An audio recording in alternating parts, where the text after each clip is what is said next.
익산 일빛교회 장권능 목사입니다.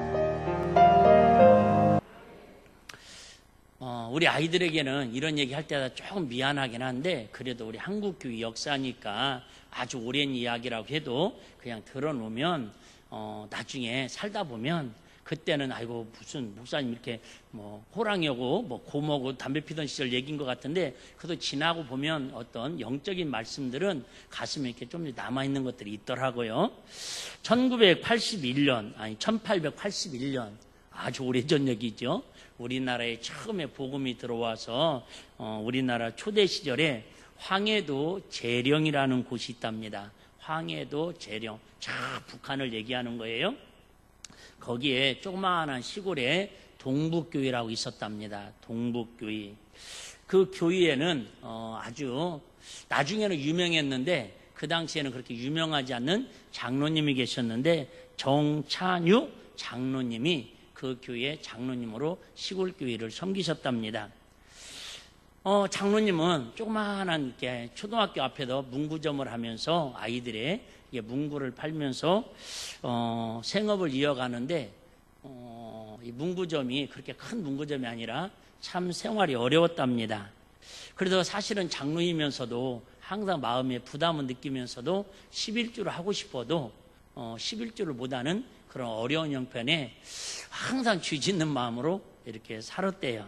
그러다 어느 날 하나님 말씀을 묵상하다가 결단을 하게 되었답니다.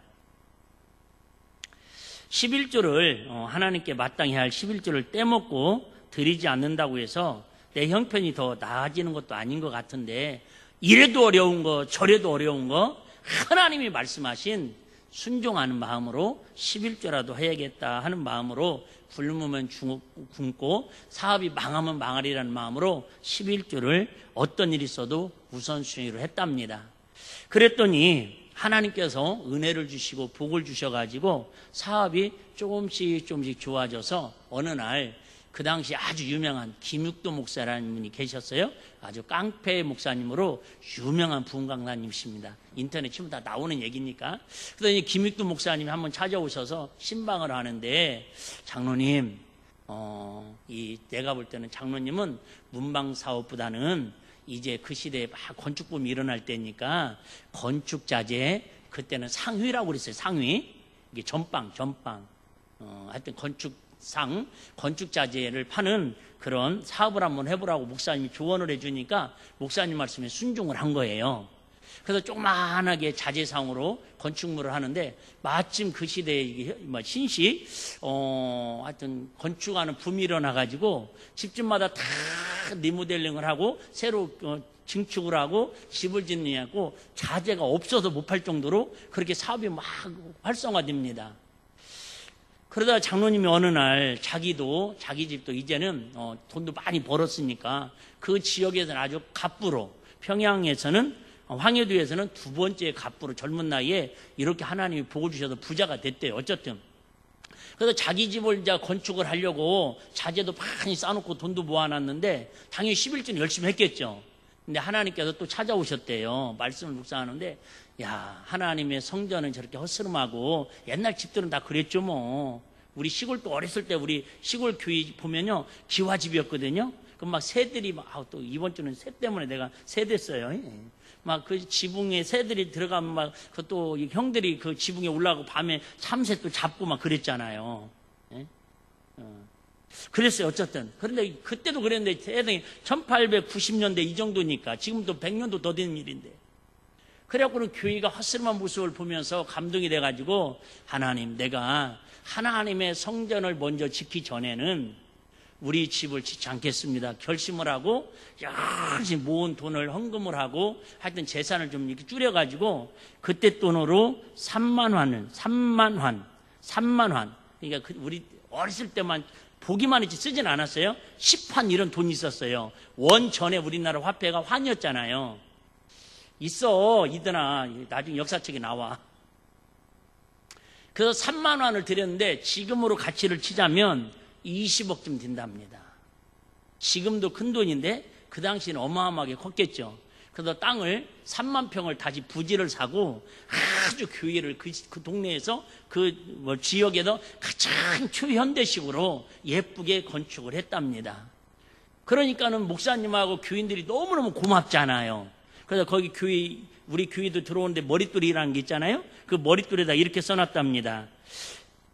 정찬유 장로 기념 예배당. 그럴만 하잖아요. 막 그 담임 목사도 고맙고 성도 고마워서 거기다 만장일치로 회의를 해가지고 정찬유 장로 기념 예배당. 그런데 그 다음 주부터 장로님이 교회를 안 나오시는 거예요. 나중에 소문에 보니까는 저 멀은 지역으로 타 지역으로 교회를 다닌다라는 소문을 듣고 담임 목사님하고 다른 교인들하고 장로님을 당연히 찾아갔겠죠. 장로님, 혹시 우리가 뭐 서운한 거 있습니까? 뭐 잘못한 거 있습니까?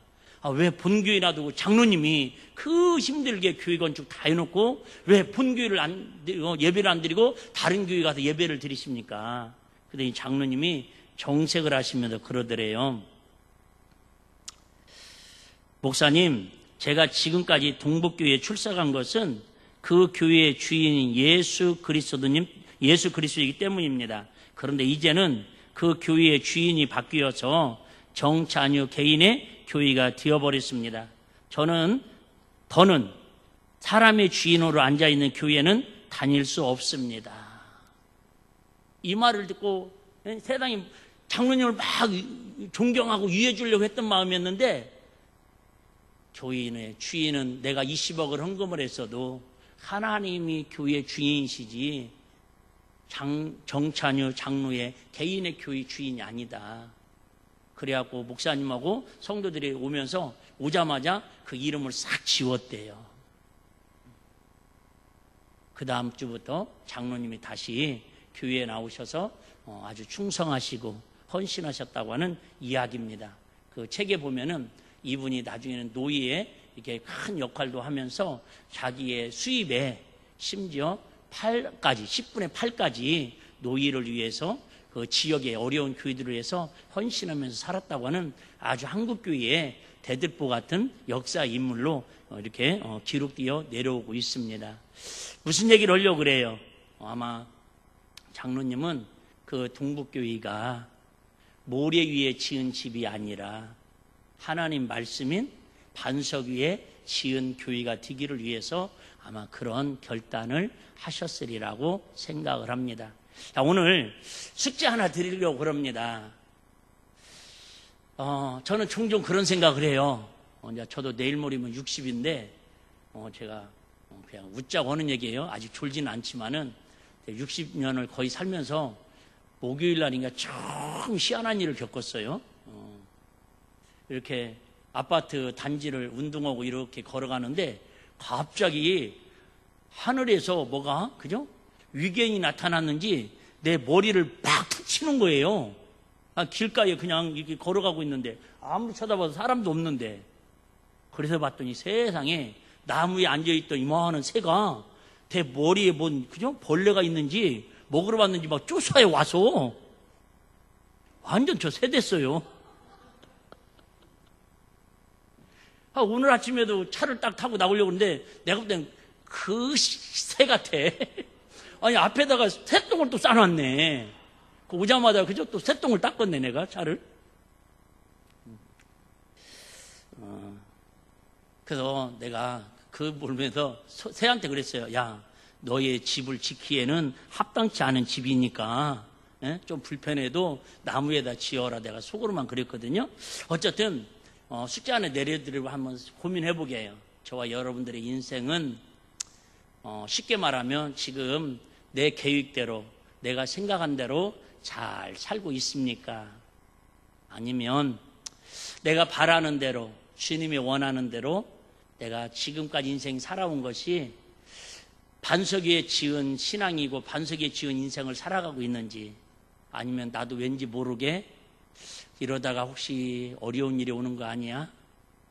혹시 이러다가 내가 교회는 나와 있지만 주님 오시면 지옥 가는 모래 위에 내가 신앙으로 세워지고 살아가는 건 아닐까?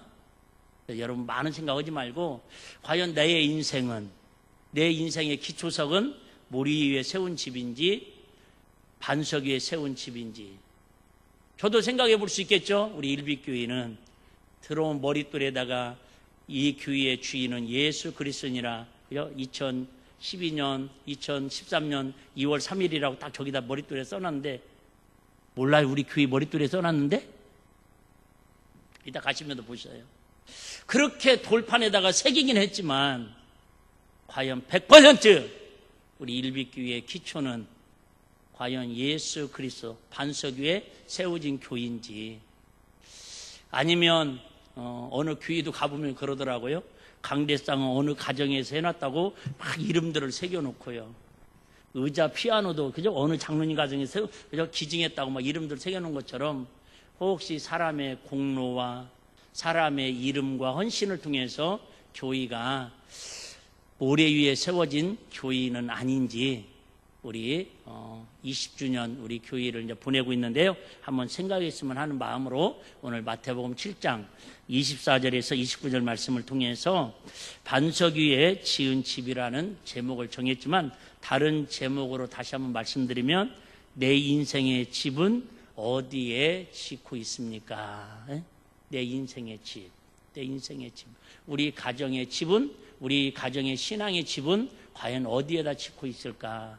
아파트에 산다고 해서 그게 짓고 있는 게 아니라 저 연립주택에서 전원주택에서 좋은 집에서 산다고 해서 그게 좋은 집으로 짓고 있는 게 아니라 철저하게 결론 먼저 말씀드리면 하나님 말씀을 듣고 그 말씀을 순종하고 세운 집이 반석 위에 흔들리지 않는 집이라고 오늘 본문은 말씀하는 걸 기억하시기를 바랍니다. 오늘 1절에 24절에 보시면 24절에 보면 그러므로 누구든지는 그죠?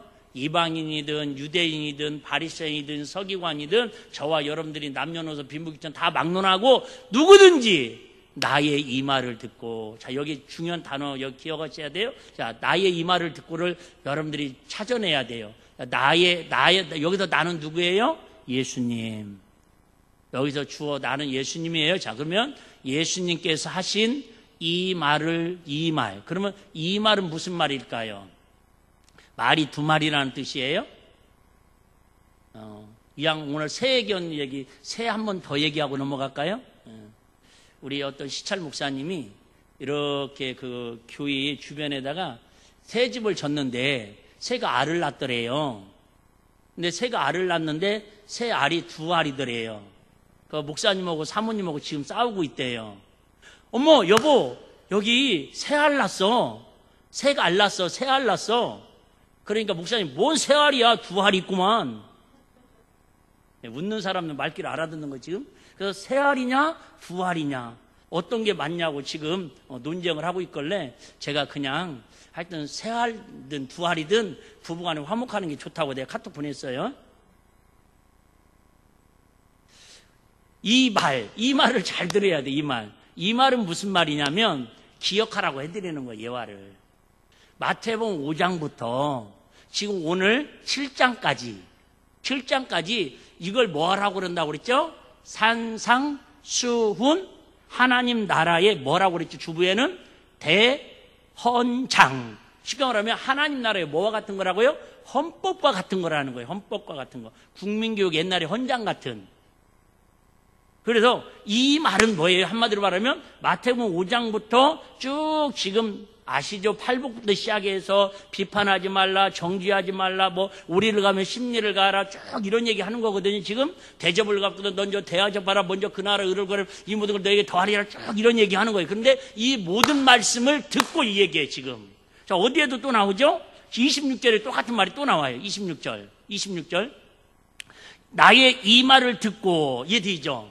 오늘 그래서 24절, 29절 말씀 중에 핵심 말씀 중에 하나가 뭐냐면 이 말, 나의 이 말이 뭐냐라는 거예요. 이 말은 좀 더 얘기하면 마태복음 5장부터 7장이고 좀 더 압축해서 말씀드리면 예수 그리스도의 뭐예요? 복음. 자 24절 다시 넘어갈게요. 자 다시 24절로 가서 자 그러므로 누구든지 나의 이 말을 뭐하고 듣고 첫 번째 조건은 뭐예요? 반석 위에 집을 지으려면 내 신앙을 믿음 위에 반석 위에 집을 져서 여러분 시험 들지 않고 결국 이 땅에서 복을 받고 이 땅에서 천국의 기쁨을 누리고 하늘나라의 멸류관 받으려면 어디에다가 집을 져야 하냐면 반석에 집을 져야 하는데 그 반석이 뭐냐 그 말이에요. 그 반석의 재료가 뭐냐면 첫째 나의 말씀, 예수님의 말씀. 어떤 말씀? 예수님의 복음의 말씀을 첫 번째는 뭐 해야 한다? 들어야 한다. 잘 아시잖아요. 믿음은 들음에서 나고. 근데 신기하게 사람들은요, 들어야 할 말씀을 들을 때는 꼬박꼬박 졸고요, 안 들어 뒤에 새 얘기 하면요, 새 얘기 한다. 그러고 그 예화는 또 잘 새겨 들어요. 신기하죠? 저도 그래요. 저도 그래요. 선생님이 막 이렇게, 그죠? 이렇게 조교 선생님이나 뭐라고 하죠? 교장 선생님이 와요. 그러면 선생님이 이렇게 수업하는 거에 관심 안 갖고, 이렇게 학생들이 막 첫 시간 같은 뭐라고 그래요? 아이고, 선생님 첫사랑 얘기해주세요. 선생님 재밌는 얘기해주세요. 막 어떻게든지 진짜 들어야 할 수업 내용을 안 들으려고 그러고 이상한 이야기들만 들으려고 하는 비슷해요. 이 말을 듣고 첫 번째는 뭐예요? 이 말씀, 하나님의 복음의 말씀을 듣고 이것까지는 한국교회가 아주 익숙합니다. 듣는 데는 그래도 익숙합니다. 그런데 여기로 끝나면 안 되고요. 듣고 뭐 하는 자는 행하는 자는. 자, 행한다라는 말을 다른 말로 말하면 어떤 사람은 순종하는 사람은. 자, 그래서 크게 성도는 오늘도 두 부류로 갈라져요. 한 부류는 하나님 말씀을 잘 이렇게 듣고 하나라도 깨닫고 결심하고 가정에서든 사회에서든 나가가지고 그 말씀대로 살려고 하나님의 그저 말씀에 순종하려고 하나님의 은혜를 구하는 사람이 있어요. 할렐루야. 그런데 어떤 사람은요, 누구라고 제가 지금 말은 못하겠어요. 제 눈에 이렇게 보이긴 하는데 어떤 사람은 이렇게 아멘을 해놓고도 나가면 하나님 말씀하고는 전혀 상관없는 그냥 세상 사람들하고 똑같이 살아가는 사람들이 있어요. 6일 동안 똑같이 살아가다가 주일날 아침에 어머, 교회 가는 날이다. 오늘 하루만이라도, 아니 하루도 아니죠. 사실은 1시간만이라도 내가 예수 믿는 척이라도 하자고 그렇게 사는 사람은 사실은 모래 위에 지은 사람이라는 거예요. 아예 예수를 안 믿는 사람을 얘기하는 거 아니라니까요. 아예 이방 세상 사람들 얘기하는 게 아니라 누구든지, 그죠? 교회 안에 와 있더라도, 심지어 목사, 집사, 장로, 권사, 뭐 신앙생활 10년, 100년 이게 중요한 게 아니라 오늘 하루를 믿었더라도 1년을 믿었더라도 과연 내가 하나님 말씀을 들은 만큼 아는 것만큼 얼마나 그 말씀을 잘 듣고 마음에 새기고 그 말씀대로 살으려고 순종하려고 하는, 행하려고 하는 그 믿음을 가진 사람이 뭐예요? 그 집을 반석 위에 지은 지혜로운 사람이라는 거예요. 그러면 어떻게 하면 우리가 반석 위에 집을 지을 수 있느냐 그 말입니다. 말씀 아까 드린 것처럼 이 장로님도 뭐를 묵상하다가 말씀을 묵상하다가 제가 한 10번도 더 예화를 한 것 같은데 우리 교회에 94세 되신 집사님이 계셨어요. 지금은 이제 이게 안 나오시는데 이분이 이렇게 한 번은 제가 차 운행을 하고 이렇게 차를 타고 얘기를 하는데 세상에 90 넘는데 30대 중반에 아들 7인가 5인가 김미경 원사님 몇 명이지 자녀가 거기가? 누가 몰라? 아니 그 집 말고 전도하신 분 김정래 집사님 왜 또 헛다리 짚고 계셔 줘봐. 예. 그래갖고는 그분이 음식점 하면서 자식들을 이렇게 7명인가를 키웠어요. 그러니까 한글도 잘 모르시는 것 같아. 그런데도 하도 우리 교회에서 오시면, 그죠? 막 1월 달마다 성경 읽도록 해야 합니다. 하여튼 헌금은 많이 안 해도 좋으니까는 성경은 읽어야 합니다. 하도 하니까 이분이 떠듬떠듬이든 어쩌든 그때는 새벽 예배도 잘 나오셨거든요. 예배는 거의 한 번도 안 빠지셨어요. 금요철에까지. 근데 어느 날은 성경을 읽다가 이분이 어디를 읽었겠어요? 말라기서를 읽은 거야. 난 평생 그분 못 잊을 것 같아요. 제가 몇 달 전에 전화했더니 안 받으시더라고. 아들 가까운 교회 가신다고 이렇게 기도해드리고 가셨는데, 네 목사님, 그분 표현이 그래요. 그분 표현이 목사님, 내가 성경을 까막 읽어봤는데 그분이 항상 저한테 하는 소리가 손을 만지면서 손꼽이 달아지도록 비비면서 하신 말씀이 그래요. 내가 그동안 교회 다닌 거 헛것도 아니었고 우리 조옥사 안두지사님 김미경 권사님 통해서 우리 일비교회 안 왔으면 자기는 지옥 갔을 거라고. 자기는 진작 죽어 흙으로 없어졌을 거라고. 우리 일비교우 인도해 주신 두 분께 감사하고, 목사님 만나서 내가 천국 갈 수 있는 구원의 확신도 생기고 믿음도 생겼다고. 할렐루야. 아니, 지금도 아마 살아 계셔요? 네, 살아 계신다니. 궁금하면 여쭤보라니. 난 여러분 다 증명할 수 있는 얘기를 하잖아요. 근데 그분이 그런 얘기를 해요. 내가 또박 그죠? 성경을 읽다 보니까 그분 표현대로 그래요. 목사님, 내가 도둑년으로 살았어요.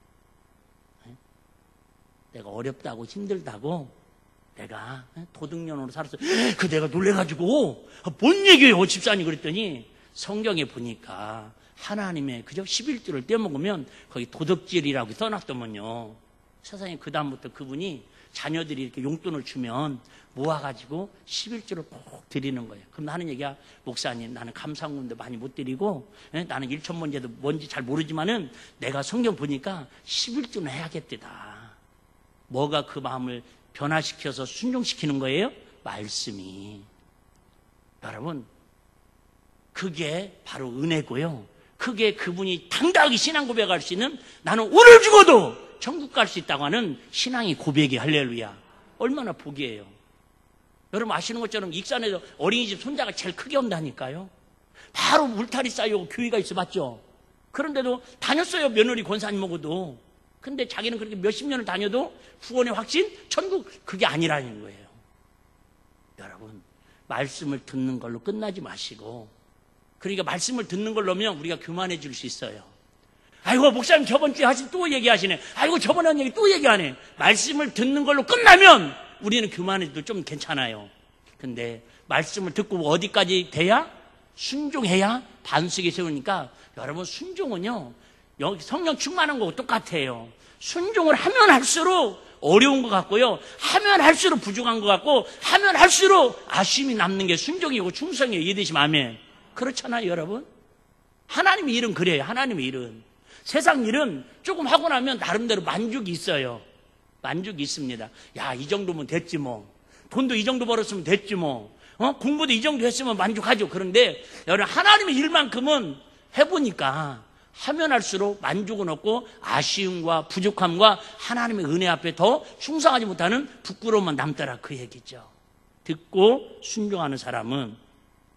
그래서 우리가 잘 아는 것처럼 사도 요한은 밤모섬에 유배당해 가지고 마지막까지 고통을 당하고 노역을 하면서 감옥에 갇히는 그 고통을 당하면서도 예수님의 음성을 들으면서 소아시아 7교회에게 편지하기를 하면서 똑같은 말씀을 반복하고 있잖아요. 2장 7절 한번 볼게요. 요한계시록 2장 7절 말씀. 귀 있는 자는, 여러분 귀 없는 사람이 어디 있어요? 이 말은 우리 눈에 보이는 귀를 얘기하는 게 아니라 영적 들려지는 귀를 얘기하는 줄로 믿으시기를 바랍니다. 귀가 크고 작고 복이 있다라는 게 아니라 영적 귀. 자, 영적 귀가 있는 자는 뭐가 하시는 말씀을? 성령님께서 교회들에게 하시는 말씀을 들을지어다. 그래서 어떻게 보면 우리는 그러잖아요. 첫째, 설교는 여러분 귀로 듣는 게 아니라, 첫 번째 설교는 뭘로 듣냐면 눈으로 듣는 거예요. 아이고 목사님 어떻게 눈은 보는 거지 듣는 거예요? 아니에요 여러분. 눈이 잠기면 당연히 귀는 열려 있어도 뭐가 닫혀요? 마음이 닫혀요. 그래서 하나님의 말씀은 가슴으로 듣는 거지만, 하나님의 음성은 가슴으로 듣는 거지만, 하나님의 말씀을 전하는 설교자의 설교는 첫 번째는 뭘로 들어야 한다고요? 귀로 듣는 게 아니라 눈으로 듣는 거예요. 네, 그래서 여러분 저도 막 이게 1대1로 눈 바라보는 건 민망해서 못 보는데요. 설교할 때만큼 막 그냥 눈싸움을 해서 이긴 사람이 그날 은혜 치고 많이 받은 사람이. 할렐루야. 네. 여러분들이 너무 저를 막 째려보고 노래보고 흘겨보면 이제 저도 그죠? 선글라스를 끼고 막 할 정도로 막 그렇게 돼야 돼. 막 눈부셔가지고 내가 못 쳐다볼 정도로. 근데 아직은 제가 선글라스는 안 껴도 걱정 없을 것 같아요. 네. 아직도. 알았어요. 오늘 날도 더울 텐데 내일부터 장마 온다는데 괜찮을런가 모르겠네. 그러시면 안 되시옵니다. 귀 있는 자는 성령이 교회들에게 하시는 말씀을 들어야 하는데, 첫째는 눈으로 듣고, 두 번째는 어디로 들어야 한다고요? 눈으로 당연히 들으면 귀는요 저절로 들려지는 거고 가슴으로 들려져요. 이게 신기하게 저도 느끼는 건데요, 가슴으로 들려지면 한 말씀을 들어도 내 안에서 성령님이 막 적용을 만들어 가요. 이거 아멘 하는 사람들은 이거 어느 정도 성령으로 영적인 나름대로 경험을 하고 있는 분들이 할렐루야. 하여튼 잘 안 되더라도 아멘 해야 이런 좀 신령한 사람처럼 지금 느껴질 텐데요.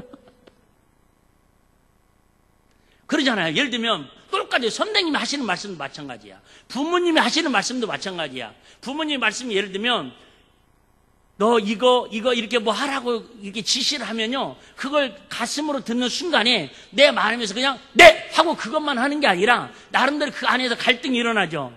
예를 들면 야 5,000원 주면서 가서 두부 그죠? 풀무원 거 한 모만 사와. 그러면 네 해놓고는 돈 5,000원을 받아가지고 가면서 이게 그죠? 그냥 두부만 사오면 되는데 어디 거? 내가 풀무원 행사위원도 아닌데 어떤 그걸 사오면 되는데 그죠? 아이가 7살 먹은 아이가 그걸 갖고 가면서 갈등을 할까요 안 할까요? 하죠. 아유, 아니 두부를 생각보다 한 5,000원 한 4,900원이면 갈등을 안 할 텐데 두부 한 번 사니까 세상에 1,500원이고 3,500원이 남았네? 이 돈으로 아이스크림 하나 사 먹어도 될까? 나름대로 여러분 이렇게 엄마 말씀을 심부름을 들어도 내 안에서 각자 적용으로 나름대로 일어나요. 마찬가지로 여러분 가슴으로 하나님 말씀을 듣는 사람은 내 마음에 똑같은 말씀을 들어도 막 기억나고, 예를 들면 아까 얘기했잖아요. 자, 오해하지 마세요. 자, 11주 얘기를 한 번 해도 여러분 그냥 11주 얘기로 듣는 사람이 있어요. 근데 어떤 사람은 이거 들으면서도 아유 목사님이 지난달 내가 좀 힘들어가지고 애 공과금 내냐고 다음 달에 모아서 내려고 안 냈는데 어떻게 알고 저런 말씀하시지? 예를 들면 잘 내다가 이번에 좀 그죠? 좀 이렇게 뭐 부모님 뭐 좀 급하게 쓸 일이 있어갖고 그냥 이래 했는데 왜 그럼 여러분 그런 경험 있어요 없어요? 원래 있다고 하면 해요.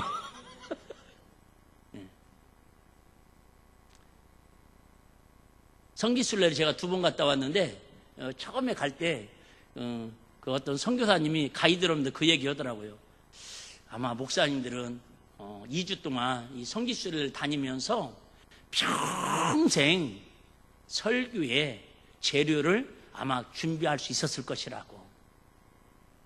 그런다고 해서 거기 성기순례 한번 갔다 오고 은혜 받았다고 해서 설교가 저절로 나오거나 그건 아니에요. 근데 신기하게 성경을 볼 때마다 또 이렇게 예화를 할 때마다 나름대로 그 지형들이 막 생각나잖아요. 좀 오늘 내가 예화를 잘못 듣는 것 같아요. 어쨌든 여러분 하나님 말씀을 듣고 오늘 지켜 순종하는 걸 얘기하는데, 첫 번째 그럼 들으려면 어떻게 들어야 한다고요? 문으로 듣고 마음으로 들어야 한다는 거. 마음이 들려져야 돼요. 마음이 안 들려지면 마태복음 13은 또 반복하지 얘기하잖아요. 마음이 무슨 밭이 돼야 한다고요? 옥토밭, 좋은 밭이 돼야 돼요. 그러면 조금 씨가 불량해도 제가 잘 안 보는 프로그램이 있는데 그냥 의도적으로 안 봐요. 그런데 이번에 어쩌다가 한번 관심 있게 봤어요. 그게 뭔 프로그램이냐면 시부람 씨가 이렇게 나와서 하는 한국인의 밥상. 나이 드신 분들이 좋아하더라고요. 근데 그 얘기를 하려는 게 아니라 저 경상도 어디에서 이게 도라지 더덕을 키우는데 요즘처럼 가물고 비가 안 오니까 농사 짓기가 너무 힘든 거예요. 저수지에 물도 다 떨리고. 그러니까 이 젊은 친구가 그 귀농을 해가지고, 귀농인가 하여튼 해가지고는, 이 지혜를 구해가지고 농사를 어떻게 지냐면, 난 처음 봤어요. 그런 농사법을. 나도 은퇴 오면 그렇게 해야 할 것 같더라고요. 큰 이렇게 비닐로 이렇게 원형으로 만들어가지고 거기다 포크레인으로 흙을 다져요. 나이 드신 분들은 이걸로 못 온다고 그러더라고. 젊은 사람은 기기가 있어야지. 그래갖고 이게 비닐로 쳐가지고 그냥 함지박처럼 크게 해가지고요. 거기다 흙을 채웁니다. 그래서 거기에다가 도라지 같은 걸 심어요. 더덕도 심고. 주로 도라지하고 더덕을 재배를 했더라고요. 그러면 이렇게 해놓으면은 좋은 게 뭐냐면 수분이 밑으로 안 빠져나가가지고 물을 철저히 그죠? 그냥 주기만 하면 공법이 50%도 안 들이고 모든 거에 50%도 안 들이고 더 이게 농작물이 더 잘 자란다고 그러더라고요. 제가 무슨 얘기를 하려고 그러는 줄 아시겠죠? 여러분 마음의 옥토밭이 되어야, 중요한 것은 좋은 음식을 먹는 것도 중요하지만 이 좋은 음식을 먹은 것을 잘 소화를 해서 영양분을 몸으로 골고루 보내는 게 더 중요하다고 그러는 것처럼 여러분 말씀을 듣는 것도 중요한데 이 말씀이 정말 내 삶 속에서 어떻게 잘 우리가 영양분이 빠져나가지 않도록 물이 그저 수분이 부족하지 않도록 수분을 조금만 그러니까 어떤 사람은 매일 기도하고 매일 말씀 듣고도요 맨날 쉽게 말하면 다 도루묵 끼는 사람이 있어요. 도루묵. 근데 어떤 사람은 조금 말씀 보고 조금 은혜 받은 것 같고 교회를 설렁설렁 다니는 것 같은데도 은혜 받은 것은 가슴에 다 새겨가지고 받은 대로 믿음이 쑥쑥쑥 성장하는 사람이 있어요. 할렐루야. 여러분들도 보면 느낄 거예요. 그 우리 속담에 그런 말 있죠? 저도 이제 거기에 축하니까 그냥 하는 소리예요. 같이.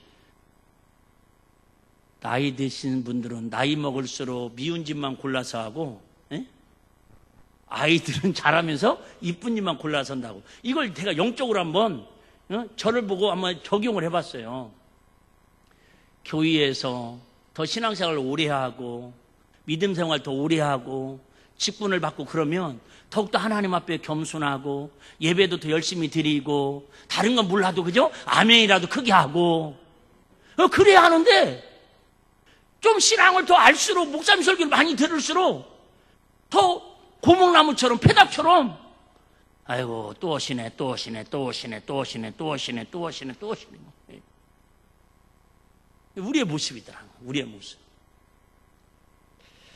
그래서 아시아 교회에게 모든 공통적으로 하는 얘기가 이 말씀을 듣고 성령님이 하시는 말씀을 듣고 지켜 행하는 자는 그 다음부터 하나님이 조건을 얘기해요.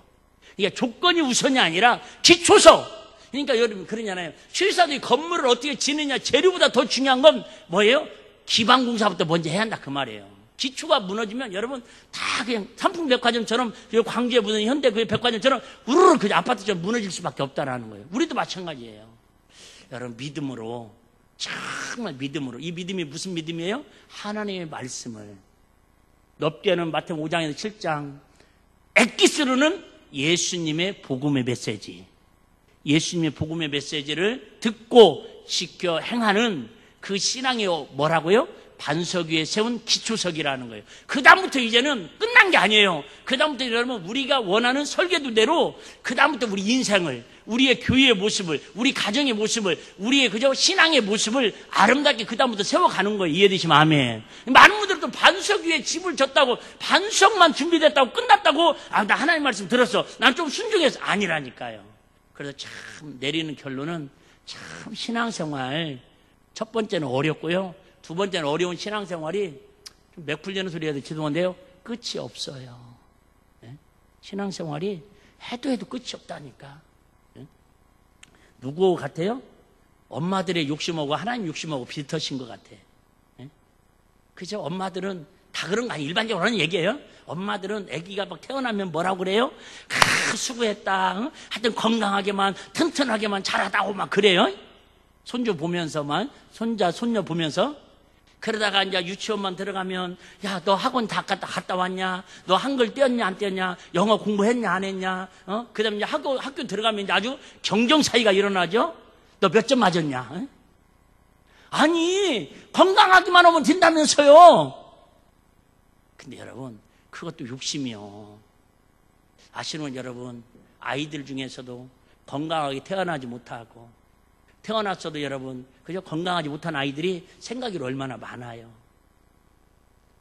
그것처럼 우리는 욕심이라고 하기는 좀 그렇고 본심이죠. 그죠? 인간의 본성이잖아요. 하나님도 그러신 것 같아요.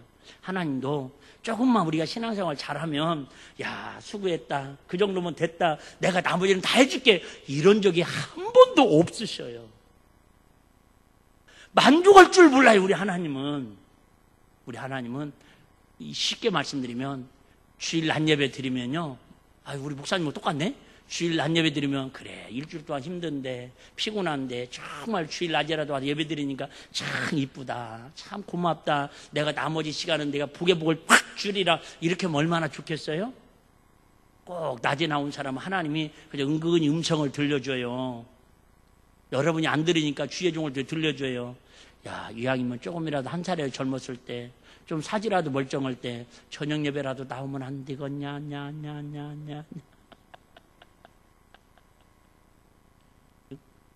그럼 저녁 예배 나오면 하나님이 만족하셔요? 안 그러시다니까.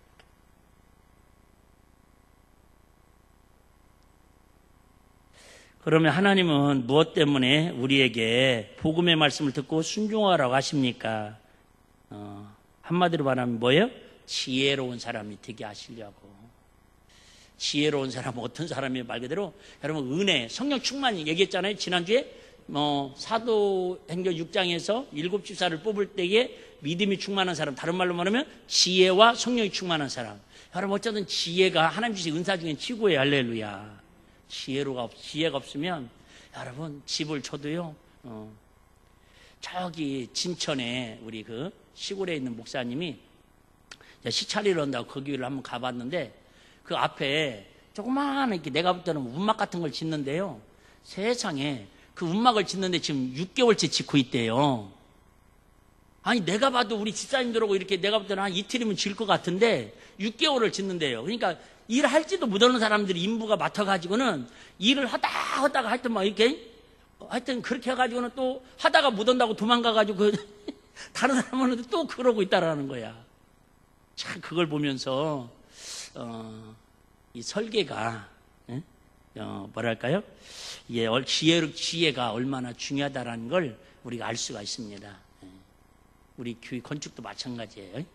건축도 제가 진짜 10년이 지났는데도 물론 벽 위에는 제가 볼 때는 그냥 불만족한 곳이 한 군도 없어요. 제일 만족한 것은 여러분이 앉아있는 여러분들이고요. 할렐루야. 진심이고요. 그런데 지금 생각해봐도 어떻게 이렇게 졌을까? 내 머리로는 도저히 이렇게 질 수가 없습니다. 그런데 막 하나님께 기도하고 막 자료 찾아보고 막 집사님한테 물어보고 막 또 진행하는 집사님 우리 조 집사님한테도 물어보고 그죠? 또 막 설계하는 우리 집사님한테 물어보고 그랬더니요. 어쨌든요. 그래도 내가 다녀본 교회 중에서는 우리 규모에 비하면 제일로 하여튼 은혜롭게 심플하게 나온 것 같지 않아요? 엊그제 우리 사모님 그러더라고요. 참 이 나무로 강대상이랑 의자하기를 참 잘했다고. 잣나무. 원래는 이거 다 예약까지 다 했었다니까. 이 지방에 서기로. 근데 갑자기 하나님께서 또 떠오르게 하시고 만남에 뭘 주셔갖고 연결해 주셔갖고 저 포천까지 가가지고 직접 가서 제가 확인하고 이 잣나무예요. 잣나무가 뭔 줄 아시죠? 노아 방주지였던 나무. 이 나무가요, 시간이 지날수록 단단해지고, 벌레가 안 쓸고, 또 시간이 지날수록 처음에는 미백이었는데, 갈수록 이렇게, 그저 노릇스러우니 이뻐져요. 아이고, 목사님 결국은 지 자랑하는 거구만. 아니라니까, 여러분. 하나님이 지혜 주셔야 한다고요. 하나님의 지혜로.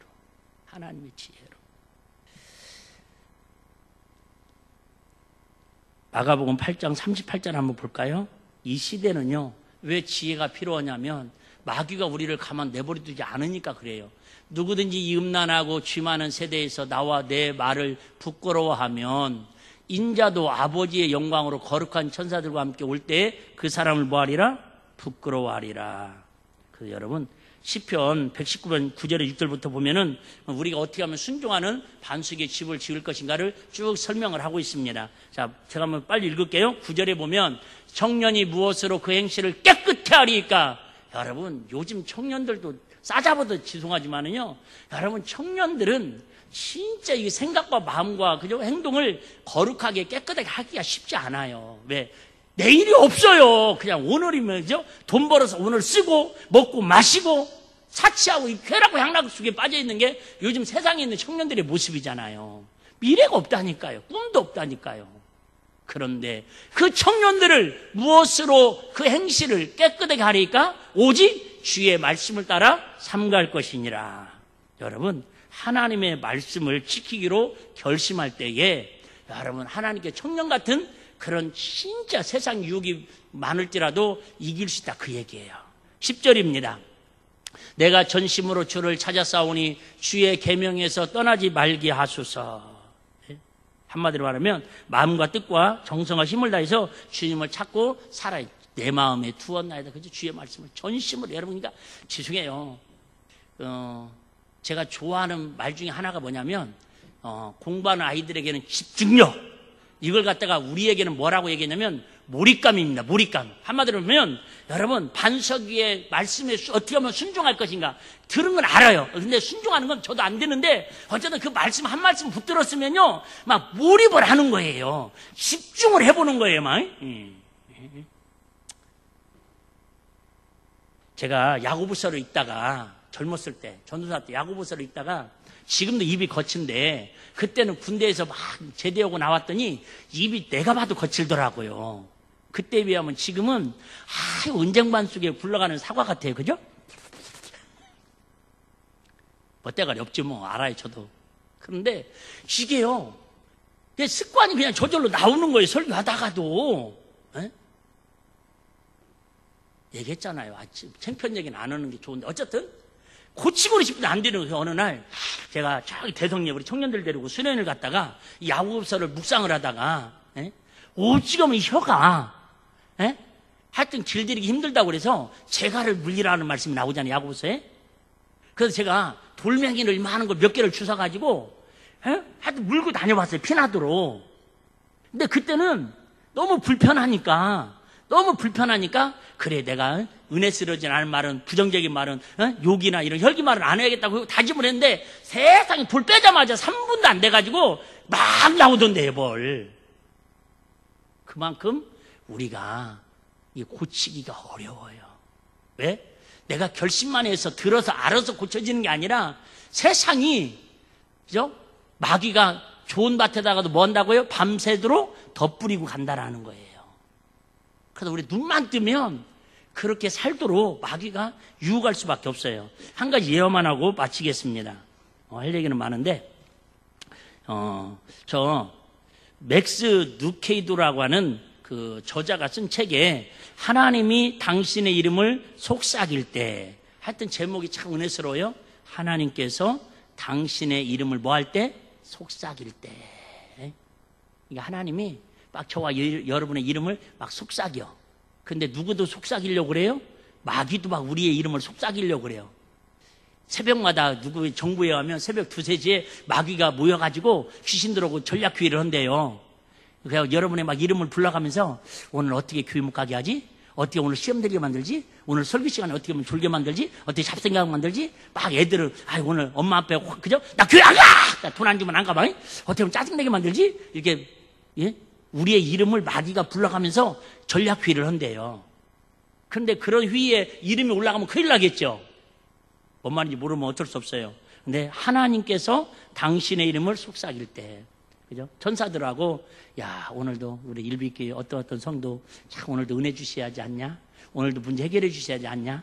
그동안 해결되지 않았던 걸 주님이 안수하셔서 말씀 속에 오늘 치유 역사가 나타나지 않냐? 막 여러분의 이름을 속삭일 때 얼마나 좋겠어요. 여러분 제가 기도할 때 여러분의 이름을 막 그죠? 마음에 묵상하고 속삭이고 기도해 주는 게 좋겠어요. 여러분의 이름을 내 대신 그죠? 그저 마귀 새끼가 여러분의 이름을 새벽마다 불렀으면 좋겠어요. 말하면 잔소리죠?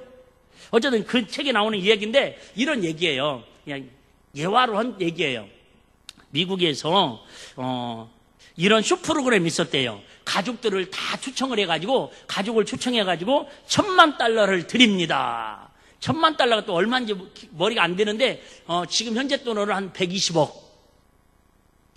가족 식구를 다 초청을 해가지고 당첨되고 한 가지 조건만 이룬 사람에게 $10,000,000, 120억을 준대요.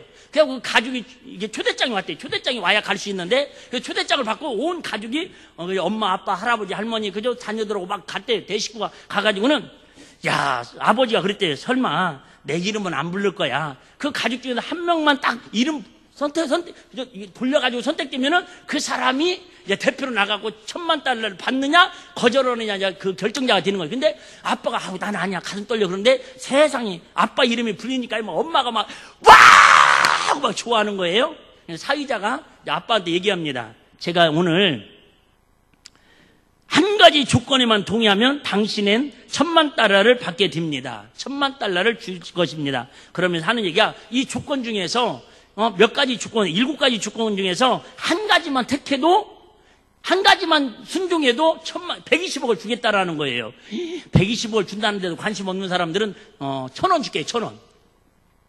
첫 번째는요, 사유자가 빨리 선택을 하는데 첫 번째가 뭐라고 그러냐면, 자녀를 입양기관에 넘기십시오. 자녀를 입양해서 보내라는 거예요. 이 말하니까 또 생각나네. 우리 우간다에 있는 사모님하고 목사님이 애들이 5이고 개척교회 때 막 쌀이 없어서 굶고 막 그러니까 둘째 딸이 막 아빠 나가서 뒤져버리라고 왜 자식들 다 굶어 죽이냐고 막 이렇게 편지 쓰고 막 그러니까 하루는 어떤 선교사님이 딸이 5이니까 그러면 한 명만 입양을 보내라고 그랬대요. 그래가지고는 그거 괜찮겠다고 하나라도 줄이면 낫겠다고 해서 집에 와가지고 이렇게 잠잘 때 쳐다봤대요. 첫째를 보니까 은혜잖아요. 첫째니까 더군다나 여러분 보셔도 알지만 목사님을 제일 많이 닮았고 인물이 제일로 거시기예요. 어렸을 때는 그랬어요. 지금은 많이 이뻐졌더라고. 방금 들을 수도 있으니까 조심해야 돼. 그래갖고는 안 되겠대래요. 두 번째를 보니까 둘째는요 8삭둥이도 아니고 7삭둥이입니다. 7달 만에 태어나가지고 말 그대로 은실인데 비실이에요. 비실해가지고 그냥 그죠? 그래갖고 못 죽었더래요. 셋째는 한나예요. 은정이에요. 은정이. 셋째는 그죠? 하여튼 뭐 보지도 않고 뭐 시집 보낸다고 뭐 그런 일 있잖아요. 네 번째는 한나인데요. 아무리 쳐다보니까는 사모님하고 제일 많이 닮았다라네요. 막내는 사라인데요. 아이고, 다 보내도 막내는 또 불쌍해서 못 보내겠잖아요. 내린 결론은 안 보내기로 했대요. 근데 우치가면 자녀를 입양을 보내겠어요? 하여튼 자녀를 입양을 보내면 120억을 주겠다라는 거예요. 두 번째, 일주일 안에 부부가 이혼해라. 여기에는 용기를 갖는 분들이 있는 것 같아요. 지금 20억 우리 유장 이혼하고 위장 이혼하고 우리 60억씩 나눠 갖자 뭐 지금 이런 분들이 3분이나 있네. 우리 교인들도. 그러면 안 되십니다. 안 돼요. 세 번째는 다시는 교회에 나가지 말라. 가족을 버리고 떠나라. 낯선 사람을 죽이라. 배우자를 배신하라. 이 7가지 중에 하나만 선택을 하면 120억을 준다라는 거예요. 선택을 하겠어요? 못 하겠어요? 안 한다고 해야 정답이에요. 제가 그런 얘기 많이 하잖아요. 제가 10번도 더 얘기한 것 같은데 난 이 말씀이 떠올 때마다 그래요. 만약에 주일날 저한테 100만 원을 줄 테니까 주일 빼먹고 성도들한테 그냥 어디 놀러 간다고 하지 말고 어디 그죠? 뭐 집회를 간다든가 위국을 간다든가 하여튼 거짓말을 하고 어쨌든 마귀가 100만 원 줄 테니까 너 주일 빼먹어라 그러면 내가 100만 원 받고 주일 설교를 빼먹을까요? 할까요? 할 것 같죠? 나도 그럴 것 같아요. 그런데 나한테 막 건너뛰어가지고 10억을 줄 테니까 주일날 딱 한 번만 빼먹으면 10억을 준다고 그러면 내가 갈등을 할까요? 안 할까요?